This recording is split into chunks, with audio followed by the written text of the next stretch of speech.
What's going on, guys? Welcome to Everything Always. My name's Michael Roman, aka Allfires. Now, as we inch closer to D23, the question remains, among the new titles, franchises, exclusive footage, and castings, are we going to get to hear anything about this upcoming Fantastic Four film? Or still 2 years away? Is that too far off for them to focus on it? Well, it seems like the industry insiders have all corroborated each other in the last 2 weeks, weighing in one at a time with an overwhelming yes. We have the most recent industry insider and fellow YouTuber to confirm the same thing. We'll go over what she said yesterday, as well as the breaking news this morning. There may be a brand new villain in the Marvel Cinematic Universe and attached to the second season of Loki, where we thought it might have been just more Kang, not so fast. We're breaking down that and the newest as it pertains to the ever elusive Fantastic Four announcement. But first, if you could grab the subscribe button. We do daily Marvel content at the channel, and that's all we do. Everything from official Easter egg breakdowns, trailers, and reviews to the occasional industry insider scoop like we're covering today. And in a couple of days, when She-Hulk goes live, we'll be back to the live watch parties in the middle of the morning, 3 a.m. East Coast time. Thank you, Disney Plus. If you want to be entered to win our ongoing PS5 giveaway, all you have to do, hit the sub button, leave a comment down below. If you want, stick around to the end of the video. We'll get into all the giveaway stuff again there. So first off, starting with fellow YouTuber Grace Randolph, tweeting out yesterday, I hear they're zeroing in on a Fantastic Four director. So as she expected, they'll likely announce that at D23. And as I mentioned in the prologue, and not to take away from Grace's take, quite the opposite. She really is just the latest in a long list of Twitter scoopsters. We covered one just the other day in Marvel Updates, saying the exact same thing. We're getting the director and the casting announcement at D23, and while I don't look to really rain on anybody's parade here, it's still really hard for me to believe they would have casted the team without the director. And if they're still negotiating that, ipso facto, no director, no casting. But hey, maybe they will, and so it's something to look forward to. If you want to start the hype train based on the industry insiders, though, they all say it's coming. I'm going to go ahead and stay skeptical until Hollywood Reporter or Deadline drops some bombshell news headline that says that John Krasinski signed for a 15-movie deal. Jokes aside, but along those lines, coming from CineStealth, a separate industry insider editorial,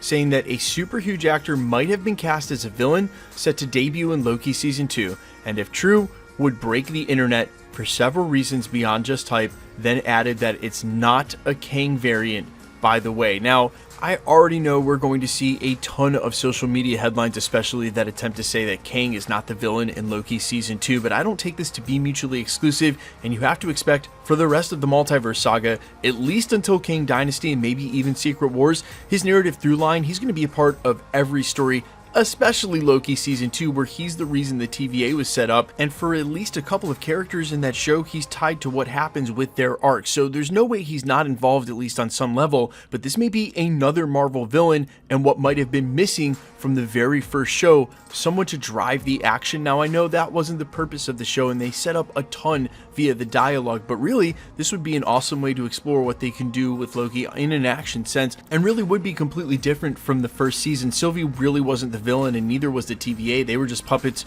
for Kang, who was He Who Remains, who when they finally faced him didn't even fight back, they just fought each other. And so while really the show looked to set up the multiverse saga plot device in the breaking of the multiverse, this would be a different take on it. Incidentally, we also heard from Giancarlo Esposito, who's been rather vocal about his meetings with Marvel lately, adding to the ever ongoing updates that he actually met originally with Marvel for the first season of Loki, and you have to think it must have been for He Who Remains. That might have changed things just a little bit, as Kang the Conqueror now is the same character. Who knows what could have happened and how, but as we have it, you have to imagine if it's not a Kang variant, the only other enormous villain it could be is Doom, but we all suspect he's set to make his debut in the upcoming Wakanda Forever, and with this update, as ambiguous as it is far too vague for us to narrow it down. I know you would think that time travel and the multiverse have to be in play somehow, and there are some villains that are, well, have a better affinity for those kind of storylines than others, but still far too vague. And with the assumption here, he's insinuating that breaking the internet means it's because of the actor, not the character, and still can't imagine who he's implying. So go ahead and let me know in the comments your best guess. Who could this Loki Season 2 mystery villain be with the actor attached to break the internet? And of course, who you got as the director on the Fantastic Four? I can't wait to see who Marvel announces for this. I still don't think it's coming to D23, but we can hope. Let me know all your thoughts down below. Quickly, let's jump into the giveaway stuff